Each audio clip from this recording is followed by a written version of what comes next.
Welcome viewers. कल का जो वीडियो मैंने थ्योरी ऑफ बैट के ऊपर पोस्ट किया था उसी से आगे बढ़ते हैं आज। आज मैं आपके साथ कुछ एनालिसिस शेयर करना चाहूँगा रिस्पॉन्सेस की। ठीक है? जो ये 60 वर्ड्स दिखाए जाते हैं उसके ऊपर जो कैंडिडेट्स हैं जो रिस्पॉन्सेस देते हैं वो मोटे तौर पर समझने के लिए किस तरीके की कैटेगरीज में आते हैं और उनका सिग्निफिकेंस क्या है, यानी उनको किस तरीके से नज़रिए से देखा जाता है एसएसबी के अंदर, वो मैं आपको बताने का आज कोशिश करूंगा। मेन मुद्दा वही है जो मैंने आपसे पहले जिक्र किया था। माइंड को ट्रेन जरूर करें, ठीक है, किस तरीके के सेंटेंसेस बनाने चाहिए, पर जो उसका ट्रिगर है या जो उसका स्टिमुलस है वो आपके अंदर से आना चाहिए। आइसोलेशन में आप बहुत अच्छा एक वर्ड उठा लेंगे, I am afraid that will not serve the purpose, because यहाँ तो शायद आप वर्ड रट के निकाल के चले जाएं, पर उसको जब टीएटी के साथ कंपेयर किया जाएगा या मिलाया जाएगा तो अगर दो अलग अलग पर्सनालिटीज उभर के आते हैं, टीएटी से उस स्टिमुलस का कुछ और रिस्पॉन्स आता है, डब्ल्यूएटी से कुछ और आता है, it will give rise to doubt और query in the minds of the psychologist कि ये उसके ओरिजिनल रिस्पॉन्सेज है या नहीं है। Okay, and accordingly then it may not be beneficial to the candidates overall. When all four tests are analyzed together, it may go against the candidate. Okay, so with that, let's start with the analysis part. 60 में से कुछ words हैं जो कि candidates blank छोड़ देते हैं। Okay, कारण दो ही हो सकते हैं, या तो आप समय का जो सीमा है उसको मैनेज नहीं कर पा रहे हैं, आप पहला वर्ड ही लिख रहे हैं, दूसरा आ गया आपने देख नहीं पाया, और by the time you look at third word आ गया, सो टाइम की कमी हो सकती है। दूसरा हो सकता है आपने उस वर्ड को देखा, आपके अनकॉन्शियस से कुछ विचार हुआ, कॉन्शियस लेवल पे लोगों ने बताया भाई इस तरीके का सेंटेंस तो ठीक नहीं होता है, आपके दिमाग में कंफ्यूजन आ गया, तो फिर आपने उसको ब्लैंक छोड़ दिया।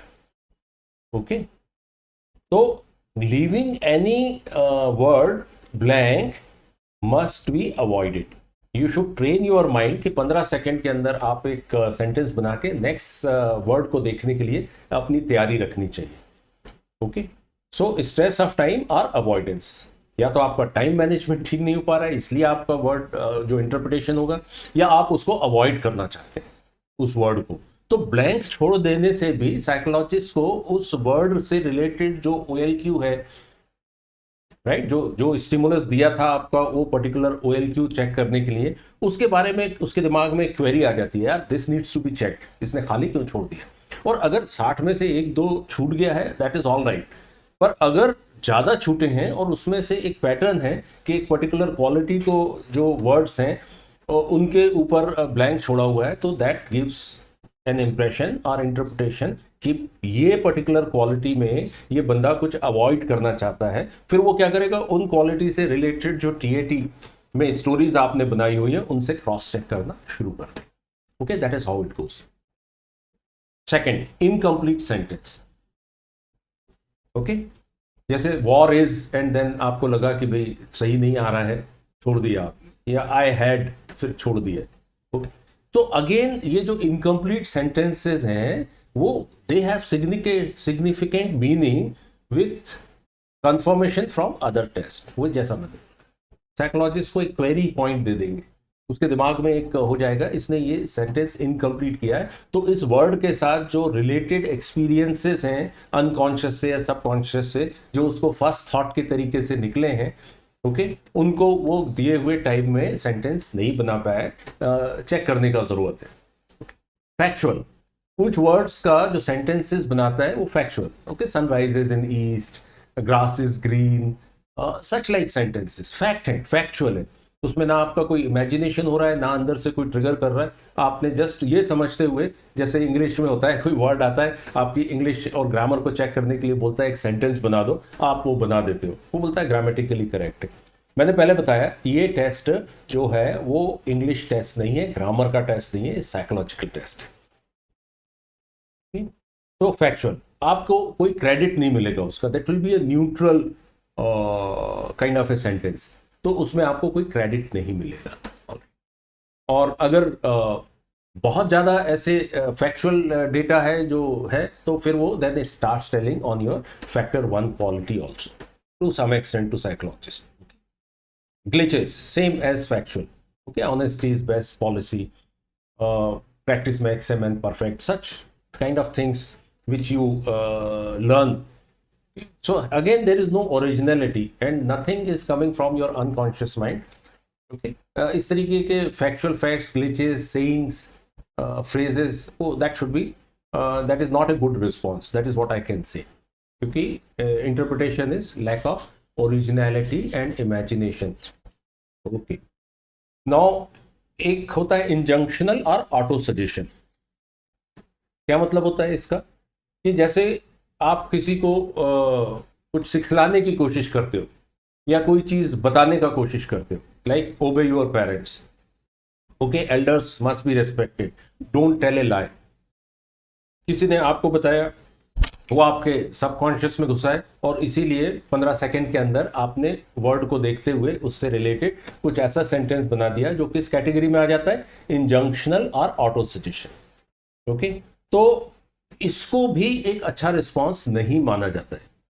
ओके, साइकोलॉजिस्ट की नज़र से बहुत कुछ ऐसा है, तो कोई ये आइडिया आएगा कि आपको पेरेंट्स, आपके साथ वाले, आपके फ्रेंड्स बोलते रहें you do this, you do this, you do this. वो बोलेगा जब उसको लगेगा कि वहां पर उस मामले में कुछ कमी है आपके अंदर। ठीक है, ऑलवेज ओबे योर पेरेंट्स। तो एक 15 सेकंड के अंदर आपके दिमाग में ये कैसे आया ओबे योर पेरेंट्स? कहीं ना कहीं दिल के अंदर कुछ उस ओबीडियंस टू पेरेंट्स के मामले में कुछ एक्सपीरियंसेस है जो शायद अच्छे नहीं हो सकते। अगर ये क्लू मिलता है और इससे मिलते जुलते 2-3 क्लूज अगर WAT में मिल जाएंगे, then psychologist will get back to TAT, जिसके के अंदर ये सोशल सिचुएशंस या स्टिमुलस देके आपने कोई स्टोरी बनाई होगी, क्या रिलेशन उभर के आ रहा है। So that is how they complement each other. Findings of one is compared, and that I am just talking between TAT and WAT. That goes for all the 4 tests. That happens in the psychological test. Okay. Now, next type of response is personal response.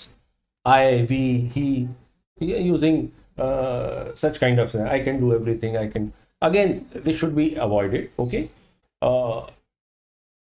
वो एक जो एक level पे अगर बहुत सारे sentences इस तरीके से बना के जाते हैं, तो कहीं ना कहीं साइकोलॉजिस्ट को शायद ये लग जाता है कि सेल्फ सेंटर्ड है काफ़ी। हो सकता है सेल्फिशनेस के कुछ ट्रेड्स भी उभर कर आ सकते हैं. So avoid making sentences starting with I, we, he, etcetera etcetera. Okay, now एक और कैटेगरी है, दैट इज ऑब्जर्वेशनल.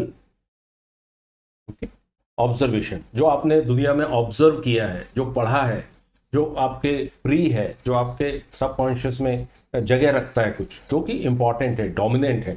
ओके, उस तरीके की चीज़ें अगर आप उस वर्ड के रिलेटेड बताते हैं, तो that is suppose to be the best kind of a response.